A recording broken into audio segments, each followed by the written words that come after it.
Hello students, today we are going to discuss about plant breeding for disease resistance. Plant breeding for disease resistance. Okay. So what do you mean by the term resistance? Resistance means that you are able to resist some of the pathogens.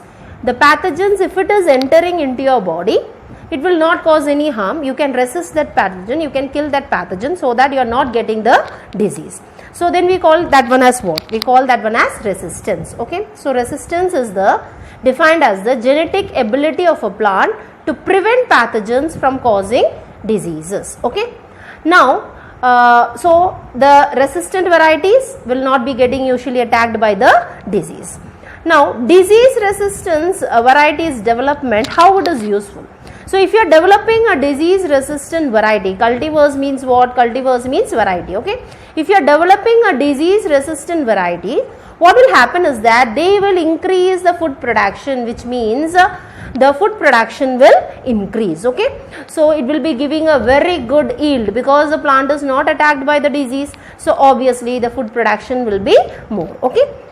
Along with that, you can find they will also help in reducing the dependence on fungicides and bactericides. So, fungicides and bactericides, as you know, they are what? They are chemicals that is not good for the soil. So, if you are using disease resistant variety, I need not apply what? Fungicides and bactericides. So, it is a very good thing. Ecologically, if you are seeing, you are benefited because it is not affecting the soil. Now, in order to develop this disease resistant varieties of breeds, hybrids, what and all we should know? The criteria that is required is, number one, knowledge on causative organisms. Means we should know about the causative organism. A plant is getting attacked by a disease means the disease has to be diagnosed, whether it is a bacteria or a virus or a fungi causing a disease. What are the symptoms of the disease? How this disease, that pathogen is entering into the plant. All these things has to be noted down. Okay. So we have to have a common knowledge on the causative organism. Along with that, we also need to know the mode of transmission, how the transmission is taking place, how the virus or the bacteria is transferring from one plant to another, how it is spreading, how it is feeding, how it is breeding. All these knowledge we should know. Okay. So that is regarding development of resistant varieties. Clear? Now, in the next slide, this one you can find the first diagram which has been given is you can find that is red rot of sugarcane. Okay. It is caused by a fungus. The second diagram is regarding tobacco mosaic virus, which is caused by a virus, and the third diagram is late blight of potato, and who is causing it? It is a bacteria which is causing the disease. Okay. So in these three cases you can find one is fungi, one is bacteria, and another one is virus. Okay. So in this slide I have listed out some of the diseases which are usually caused by the organism. Here what you have to learn? You have to know rust of wheat. Which is the causal organism there? It is a fungi. Black rot of crucifers. Crucifers are nothing but vegetables like your cauliflower, cabbage, all these things are coming under what? Crucifers, broccoli, all these things, okay, are coming under crucifers. So, black rot of crucifer, who is the causative organism? It is a bacteria. So, you should know which pathogen is causing what diseases. Clear? Now moving on to the next point, methods of breeding for disease resistance. So methods. So when you are seeing the methods, there are two methods. One is conventional breeding method and another one is mutation breeding method. Okay. So conventional method is the one which we have already discussed, plant breeding program. We have discussed that method in plant breeding program. So there that is conventional method, hybridization process, artificial hybridization, and the second one is the new one, that is mutation breeding. So one by one we will be seeing now. Okay. So the first one is what? The conventional breeding method. Okay. So in conventional breeding method, how many steps are there? There are 4 steps. How many steps are there? 4 steps. Okay. So it has been simplified. You can elaborate like plant breeding program. All the steps can be cited, but for our convenience, we are dividing it into only 4 steps. Okay. So what are the 4 steps?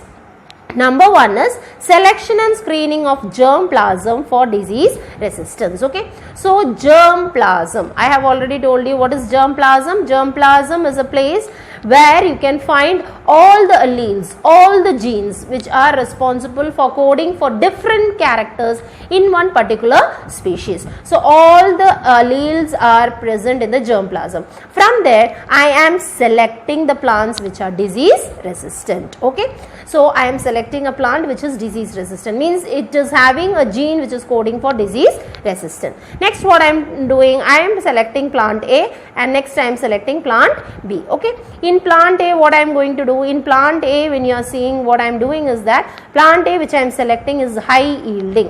What is it? It is high yielding, but it is disease prone, which means that it is easily getting attacked by disease. But plant B from the germplasm I am collecting disease resistant variety. So disease resistant variety. Now what I am doing, I am crossing them. Okay, high yielding variety is crossed with what? The disease resistance variety. Now when high yielding variety and disease resistant varieties are crossed, I am getting a hybrid which is having both the characters, both high yielding as well as disease resistant. I am checking all the seeds which I have produced by these plants, whether they are, when cultivated, are high yielding, screening them whether they are high yielding and disease resistant or not. So that is the third step. So first step is I am selecting the disease resistant variety. Second is hybridization, which means crossing. I am crossing the related parent. Pollen grains from here is dusted over the sigma of the high yielding variety plant. So what is happening? The characters are getting expressed in the F1 generation. So in the F1 when you are seeing, they are having both high yielding as well as disease resistant. Only those I will be selecting, evaluating whether it is high yielding or not, disease resistant or not. Testing first where? In the laboratory. Then I will test the same seeds, collection of seeds. I will be screening it where? In the farmer's field.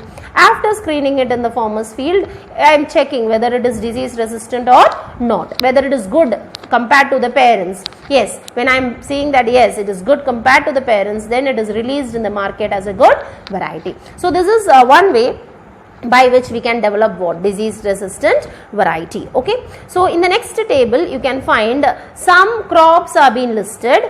You have to learn this table. You get fill in the blanks type question, ABCD will be given. You have to missing places, you have to fill it up. Okay, so example I will say a crop variety, disease resistant variety was developed of wheat. Okay, the name of the variety is Himgiri. Okay, so this Himgiri, when you are seeing, it is resistant to what and what? Leaf and stripe rust and hill bunt is the disease which this Himgiri variety is resistant to. So Himgiri variety, what is the crop variety? It is a wheat variety. Okay, so that you have to just learn this table. Clear? Moving on to the next thing is disadvantages of this conventional breeding or hybridization method. So what is the disadvantage? Only limited number of things are present. Limited means disease resistant genes which are present in the wild variety as well as in the cultivable variety, when you are seeing, it is very less. So in the wild variety, to select the disease resistant variety, it is difficult. After selecting, when you go for this artificial hybridization, what is the issue is that most of the time the hybrid what I am getting by crossing this one, sometimes only will be giving what? A good result. Most of the time will give what? A negative result. Okay, so if I am spending this much time and I am getting a negative result, time consuming, tedious work. Okay, so that is considered as a disadvantage for what? Artificial hybridization. In order to prevent that, we are going for the next type of plant breeding program. We call it as what? Mutation breeding. So for mutation breeding, you should know, before mutation breeding, what is mutation? Okay, what is mutation? Phenomenon by which genetic variation is achieved through changes in the base sequence within genes which creates a new character or trait absent in parental generation. Now listen how it is taking place. Mutation. So I am having, within the nucleus of a plant, you can find within the cell there is a nucleus, isn't it? So inside the nucleus there is a DNA sequence. Okay, so this DNA, when you are seeing, they are having they are nothing but they are the base pairs which are arranged in particular order. For example, this is a base pair, GCT is a base pair, okay. Now this GCT is coding for a particular gene, okay, which is not that much useful character, clear? Maybe the color, whatever it is, it's not that useful color, character, okay. So this GCT, what they are doing is that with the help of mutation, by exposing them to certain chemicals or exposing them to certain rays like chemicals like aniline or radiations like gamma radiation, this GCT is converted to GTC. Now what will happen? GCT, when it is converted to GTC, so from CT to TC, the genetic sequence is changed, the base pair is changed, the base sequence is changed. So now when the base sequence is changed, what will happen? This base sequence will code for one particular character. Imagine if this is the coding sequence for disease resistant, whether it is useful or not. Yes, good. I am using this. I have got GTC and GCT is coding for what? Disease resistant. So with the help of this mutation, I am changing the base sequence so that I am getting a gene sequence which is coding for disease resistant character, okay. So whichever seeds which has been exposed to this mutation, mutagens, okay, mutagens, these means mutation causing agents, we call it as mutagens. When we are exposing, all those seeds which are having that genes are selected. By cultivating, I can understand these seeds are selected, selfing is done, many variety means many numbers are done with the help of tissue culture or whatever methods, we are accumulating, increasing the number. So these plants are selected and it is used for breeding purposes, okay. So this is one way by which what we can do, we can go for the development of disease resistant variety, clear. The next slide is depicting some of the examples of varieties which are developed by mutation breeding, okay. So in mung bean is one plant in which resistance to yellow mosaic virus and powdery mildew were introduced by mutation. So resistant to yellow mosaic virus and powdery mildew, the gene is coding character chemical which is resistant to what? Yellow mosaic virus and powdery mildew. So the mung bean, when you are seeing these disease will not be caused because they are resistant to this, because they are having gene which is coding for the resistant factor, okay. And in bindi, when you are seeing Abelmoschus esculentus, you can find they are resistant to what? Yellow mosaic virus. And from where it was introduced? It was introduced from a wild species. They resulted in the formation of a new variety called as Parbhani Kranti. This one is highly resistant to what? Yellow mosaic virus, okay. So one breed was there in bindi that was crossed with a wild species variety, okay, and it resulted in the formation of what? A new variety Parbhani Kranti, which is more resistant to what? Yellow mosaic virus, okay. So like that we developed what? New varieties. So these are the various ways by which we can develop what? Disease resistance variety. So what are the two different ways? One is conventional breeding method, okay. So first one is what? The conventional breeding method, what we have already discussed, isn't it? So first was your conventional breeding method and the second one was your what? The mutation breeding, okay. Hope these 2 points are clear. One is conventional method and mutation breeding. In mutation breeding you should know what is mutation, what are, give an example for chemical mutation, give an example for physical radiation as a mutation, okay. So that you need to know. Next, moving on to the next topic, we are going to discuss plant breeding for developing insect pest resistant varieties, insect and pest resistant varieties. Listen students carefully. Previously it was disease resistant varieties, means they are resistant to certain pathogens. Now we are going to discuss about insect and pest resistant varieties, okay. So what is insect? Means a plant which is resistant to insect. Insect will not go and bite that plant. They will not go near that plant because of some characters, okay. So what are the characters? It can be a morphological character, it can be a physiological character, or it can be a biochemical characters, okay. So one by one we will be discussing. Morphological means what? They are having external morphology that is suited for them so that the pest is not attacking seeing that morphology. Physiological and biochemical means they are producing something, some chemicals, or functionally they are producing something which are not that suited for the plants, for the insects. Okay, so what the insects will not do, they will not go near, because they are producing some things which is not that good for the insects. So the insects will not go and attack the plants. Okay, so like that some resistant varieties are developed in crop plants. For that we have to introduce some of the characters in plants. Okay, so what are the characters? It can be a morphological characters we are inducing, or it can be a physiological character or biochemical characters. Coding genes are introduced so that they are becoming resistant to pest. Okay, so moving on to the morphological characters. Hairy leaves of plants. Hairy leaves means what? The leaves are hairy. Now when the leaves are hairy, what will happen? If the insects goes and sits on the leaves, their legs as well as the antenna and all, when you are seeing, they will get entangled where onto the hairs. They cannot get away from that place. So when they are seeing that it is hairy, the insects will not, the insects like jassids, cereal leaf beetle, they and all will never go and sit on those leaves. Okay, so in the wheat as well as cotton, when you are seeing, they are becoming resistant to these insects. Okay, so these insects they are becoming resistant to, because they are hairy leaves. So if they go get there inside, they will get entangled in the hairs and they cannot move from that place. Okay, so they never dare to visit them. Okay, the next when you are seeing is solid stems in wheat. Okay, they are resistant to beetles or fly. Okay, so how they are resistant to? See, if the stem is soft, the beetle will be finding it very easy for them. With the help of proboscis, they can easily eat it up, isn't it? But when the stem is solid, means what? It is very, very hard. So they will be finding it very difficult to pierce through and have the content, isn't it?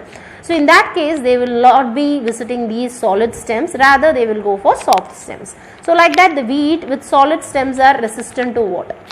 Resistant to beetles or fly. And another thing is that smooth leaves and nectarless cotton. Okay, so they are resistant to bollworms. How? Smooth leaves, the leaves are very smooth. Whenever they sit, they will fall down. Second is that nectarless, nectars are not produced. When nectars are not produced, the juice is not available, sweet, they will not be attractive, isn't it? So the bollworms will not move towards them, because there is no nectar there. The leaves are very smooth, they cannot find a support to stay and have it, isn't it? So like that, the bollworms, when you are seeing, the cottons are becoming resistant to these bollworms. So these are the various morphological characters by which pest resistant varieties are developed. Okay, and next, biochemical characteristics also help in developing pest resistant varieties. For example, in maize, stem borer is an insect which is going to attack the maize. Now these stem borers, when you are seeing, if the maize is having high aspartic acid, if the maize is having low nitrogen, if the maize is having low sugar content, then automatically the stem borers will not prefer these plants which are having high aspartic acid, low nitrogen and sugar content. Rather they prefer plants with low aspartic acid, because it is not suitable for them, for their living, for their biochemical reaction will be disturbed, the stem borers. So high means they will not go there. Sugar content is also less, nitrogen is less, so why to go and waste time, isn't it? So the biochemical characteristics are also determining what? They are also determining the resistant to what? The pest. Okay. The next slide you can find some varieties has been given, like Brassica is a crop variety, a cauliflower, cabbage, that family only. So in that, when you are seeing, variety is developed, Pusa Gaurav. What is that? Pusa Gaurav is a variety developed, what pest resistant variety, insect resistant variety developed, and to which insect they are resistant to? They are resistant to aphids. Flat bean, two varieties are developed, Pusa Sem2 and Pusa Sem3, and to which insects they are resistant to? Jassids, aphids and fruit borer. So like this table you have to learn, so that if missing blanks comes, you have to fill it up. Okay, so just go through this slide. Fine. Next we are moving on to the next topic called as what? Biofortification. Listen students, in most of the countries in the world are poor, underdeveloped, developing countries. So the most common problem with everyone is that the population in these countries are more and the food availability is less, which means the demand is more and the supply is less. Okay, so when the demand is more and the supply is less, In the supply what we are giving, if it is having less content of nutrients, then always means they are going to have little only, because we can afford only little. With that money, how much food we are affording is very little, okay, the poor people when you are saying. So if it is very less, and if it is not having that much nutrient content in it, then it is of no use, isn't it? So they will be suffering from many diseases, deficiency diseases, malnutrition and all. So in order to get rid of the same, what the agriculturists they did is that they started developing plants, biofortified crops. Okay, so what is biofortified crops? Here hybrid varieties were developed with higher level of vitamins, higher level of minerals, higher level of protein, higher level of fats. Okay, which means if one plant is producing this much, say 20% of protein, the hybrid will be producing 40%. So if I am having 100 grams of that plant vegetable, I am getting 20 previously. Now how much I will be getting? 40% of that protein content I will be getting. So I am doubling it up, isn't it? So increased nutrient content is given. Okay, the crops are having what? Increased nutrient content. So that was the aim for what? Fortification. Okay, so what is the objective?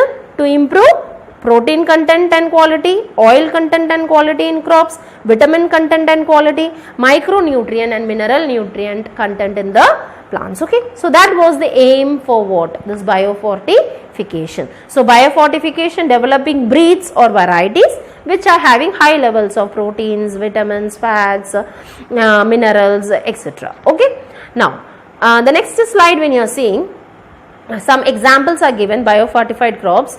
Maize, one variety was developed. This variety produced twice the amount of lysine and tryptophan. Twice the amount means 2 times. If it is producing 20%, now they will be producing 40%. Than the exceeding maize variety, they were producing much. Next is what? Iron fortified rice was produced. This rice, when you are seeing, they are rich in iron. What they are rich in? They are rich in iron. Okay.